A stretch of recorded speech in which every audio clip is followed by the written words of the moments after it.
Today we're going to talk about the basics of navigating through your SwiftUI app using a navigation view. I'm going to show you how to go from screen to screen, pass a little data, and some basic customizations. Before we dive into that though, today's video is sponsored by Squarespace.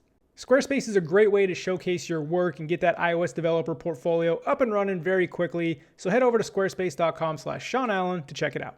Okay, as always, I like to keep my tutorials focused on the task at hand, which is the navigation view, so I do have a bit of a starter project. However, I will take 30 seconds to run through it real quick, just so you're caught up. So essentially, I just have one view, which has a circle number view, and we can pass in the color we want and the number we want, and that's what you see here on the right. You got the circle with the 1 on top of it.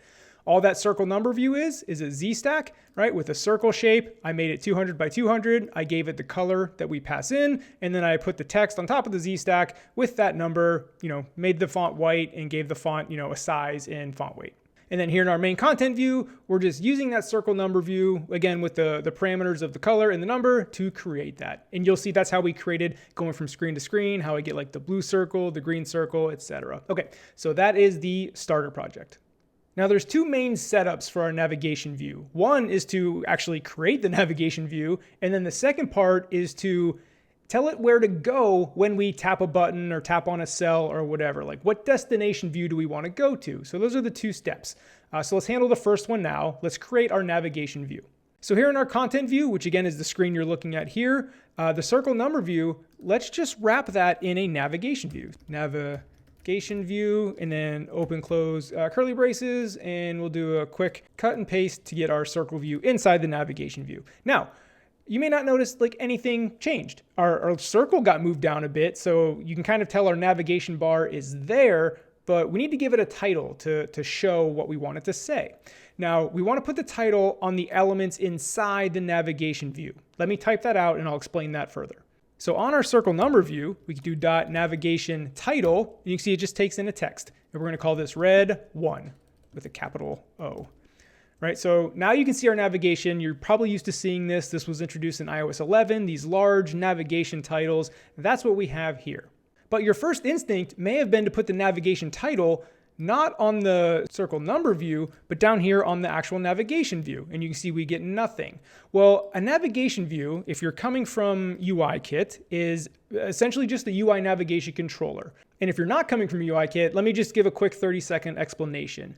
So think of the UINavigationController as like a container that holds multiple views in it. It holds an array of views. And that's what you're doing when you're navigating from screen to screen. You're either adding a new view onto the stack, or you're popping a view off the stack, when you go back. Think of it like a deck of cards, right? Each card is a screen, and the deck is like the navigation controller, like holding those cards. So that's why you want to put the navigation title on the element inside the container, right? Because the container doesn't change, the views inside the container are what's changing. So you can see on our future views, we'll get there in a second, we're going to add our navigation title to those views. That way, when those views are on top of our stack, that's the navigation title that will be shown. And if that was too quick for you, I did a whole video really diving into all this with diagrams and everything about the UINavigationController. So check that out. I'll leave a link in the description.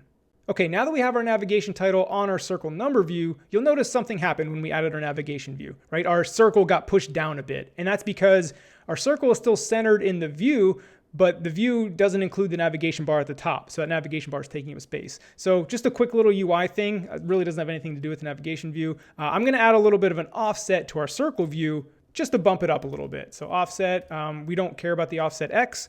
We just want offset Y because we're on the Y axis, and we'll just do -60. And you'll notice that just bumped it up 60 points and made it a little bit more centered. Just a small little adjustment to the UI. But I wanted to explain that just to show you that how adding navigation bar to the top of your screen will kind of push everything down, and that may affect your design. Okay, so that was step 1, right? We've created our navigation view. We see the title. Step 2 is telling it where to go, like what view to show when we take an action, right? If I pull up the design again, you can see we tap on this thing that looks like a button and it shows the blue circle screen, right? So that blue circle screen is our destination. So we need to tell it where to go when we take an action. So to do that, we need a navigation link. We want the navigation link to be below our circle number view, so we're gonna have to put it in a V stack. So let's do the V stack here, open bracket, close bracket, and we'll do a quick Control-I to line everything up in a second here. So the top element of our VStack is the circle number view. We want the bottom element to be our navigation link here. And if I initialize that, you can see we get a bunch of different ones.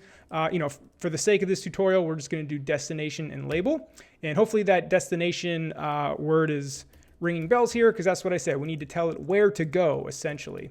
So I'm just going to line these up differently. I don't like it when it lines up like that. Just a style preference. But anyway, highlight your whole struct, do a Control-I. It'll line everything up for you. But now you can see in our preview, we have this button that says navigate. I'm going to actually change this to say next screen.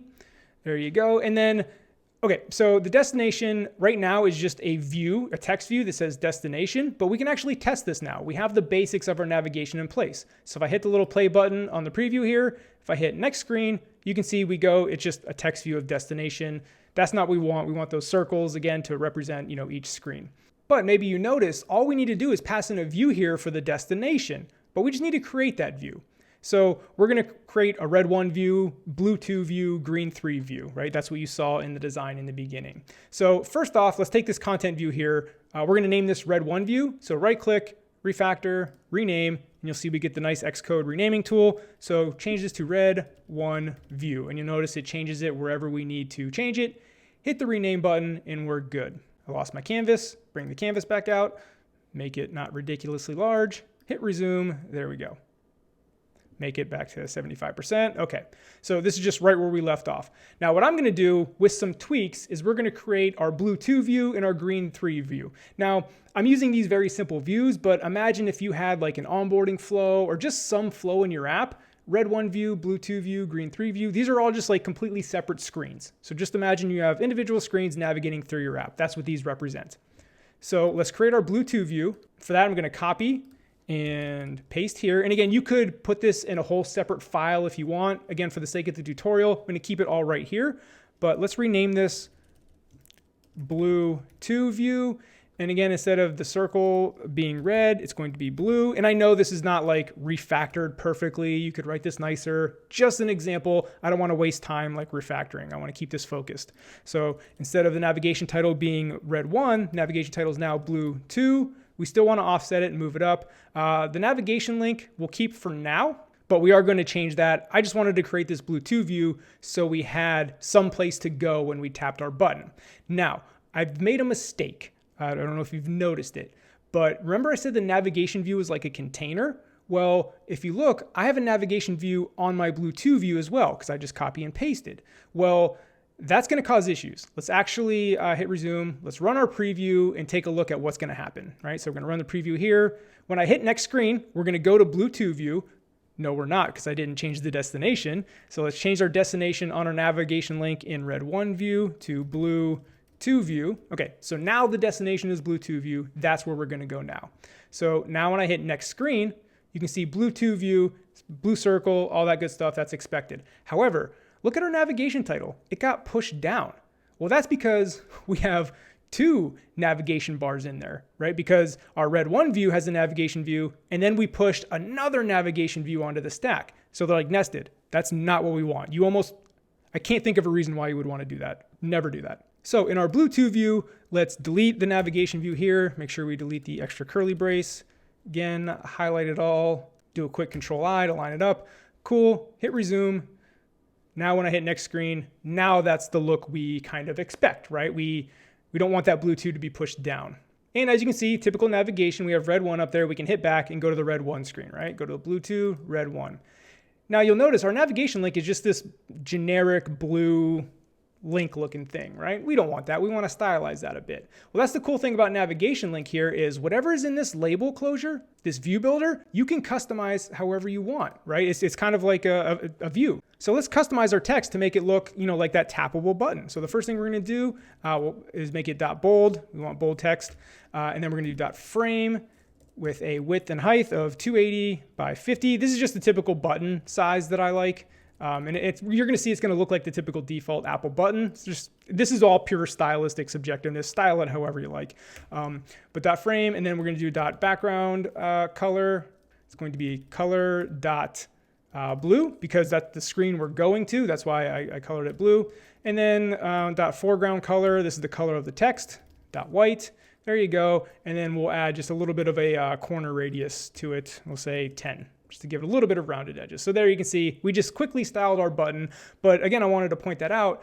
Our navigation link is just wrapping our text, and we formatted our text however you want. And the reason I want to point that out is because that's how the navigation link works. Like, yes, we're wrapping it around a text, but maybe this was wrapped around a cell in a list view or a table view. That's how when you tap a cell, you can go to a destination view. So that's the basics of navigation link. Whatever's in this label view builder closure is what you're going to tap on to go to the destination. And again, the destination is whatever view you pass into the navigation link. And on that note, when you're passing in this view, let's say you wanted to pass data to the blue2 view, that's where you would initialize this blue2 view with whatever data you're passing in. So let's say blue2 view actually took in a color. So we'll say var color, and that is of type, SwiftUI's color. So now you're going to notice I'm missing an argument. So now when I initialize the blue2 view, I have to pass in a color. So instead of the background color being blue here that we pass in, we can make this whatever color we pass in. This is the basics of passing data here, right? So whatever color we pass into our blue2 view, we're going to pass that right on through to our circle number view, and that's going to be the background. So now when we tap the navigation link, we're initializing a new blue2 view, except we want to make this dot orange. No, I just pulled that out of my ass. So now when I hit resume, now when I pass the next screen, the circle color is orange because that's how we're passing data. So again, that's just the basics of the passing of the data. I'm going to copy and paste this real quick to make our blue screen navigation link have the same kind of dynamics. So we're going to make it color green. And then one more time for repetition, let's copy the blue2 view. This one's going to be much simpler because there's no navigation link. Let's create our green 3 view. I just copy and pasted it. No big deal. Green 3 view. We're not going to take in a color. The background color is going to be .green, and the navigation title, green 3. Again, the navigation title goes on the actual element, and then there is no navigation link because we're done there, right? So now hit resume, run it. Our blue2 view is going to be orange because run it on the preview. Blue2 view is going to be orange because we passed in that data. But if I hit next screen here, we're going to destination because I forgot. Look, I forgot on our blue2 view to make the destination green 3 view. So again, practice, repetition, you'll pick up on all of this. Remember, the destination where we want to go is the green 3 view. So now when I hit next screen here on blue2, we're on green 3, and there is no navigation link because we took it out. This is the end of the line, and we can continue to go back and back. Now look at these back buttons. They're this default blue color. Let's get into a little bit of customization here. This is super simple. We want to change this color. We don't like the blue, right? Maybe we have a certain color theme going in our app. So at the root of our navigation view, which is our red 1 view, right? That's the root. We can add an accent color. So on the navigation view, if you just highlight the curly brace here like that and hit left and right on the arrows, you can see, make sure you're on the navigation view. That's very helpful in SwiftUI. So let's add .accent color, and we're going to do color and initialize that with .label. Now label is a UI kit iOS 13 semantic color. Basically, it's going to be black in light mode and white in dark mode, right? You don't want to just make this color like yellow and then it looks great on dark mode but doesn't look great on light mode. You got to take all that into account. So now if I hit next screen, see, look, now our back button in color is black because that's what the label is. Now if I stop running this, and we'll change this here to dark mode, there you go. Now run it, and now you can see the back button is now white. That's what the color label does, and that works well with the dark mode. Now the last bit of customization I want to show you and that you may be wondering is, okay, red 1 is either black or white. I have a theme to my app. I want to change this color. Well, there's no super simple way to do this. I guess when you see this, it's relatively simple, but what we're doing is changing the appearance of all navigation bar titles. So make sure if you do it this way, you want all of them to look the same. If you want to change them from screen to screen a different color, that gets more involved, more complex. Now you're talking about some custom navigation controllers, way beyond the scope of this tutorial, but I'll show you the quick and easy way to change the color of the navigation title globally for your app. So for that, we can go to our app protocol here. This is the new in iOS 14, just how you create your app. Well, your app has an initializer that you can override here and do some stuff when your app is initialized. So we'll do an init here, and then we want to do UI navigation bar dot appearance. Now remember, when you do dot appearance, this changes everything globally. So all your navigation bars are going to have this. So you can do large text title attributes, and that is going to equal a dictionary here. We'll say .foreground color, and it's going to be UI color dot, we'll say red, just for us. So now when I run this on the simulator here, you're going to see my navigation title is going to be red. And we'll move this over. See, there you go. Now you see the navigation title is red. Our back button is still black.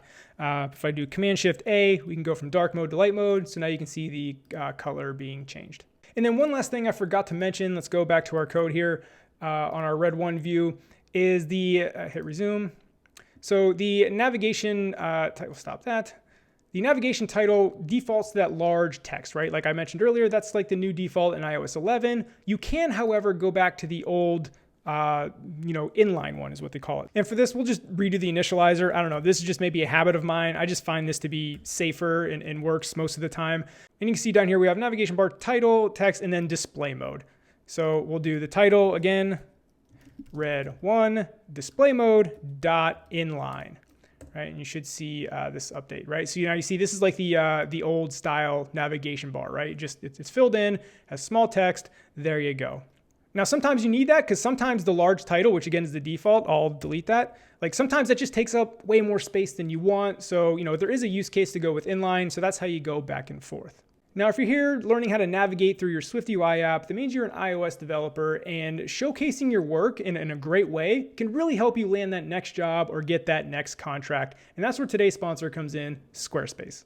Squarespace is an all-in-one platform to get your iOS developer portfolio up and running very quickly, to showcase your work, and it handles so much for you. Like I know as developers, we want to build it ourselves. Like I'm a developer, I can build a website, and you can. It's just very time consuming, right? You have to make it work on all different screen sizes. You get that with Squarespace out of the box. Looks great on mobile. You have to design it. Squarespace has all kinds of themes, like all the SEO, analytics. Like Squarespace just takes care of so much for you. So again, you can just showcase your work very quickly and not have to worry about it. So head over to squarespace.com to start your free trial today. And when you're ready to launch your website, go to squarespace.com/SeanAllen to get 10% off your first purchase of a website or domain.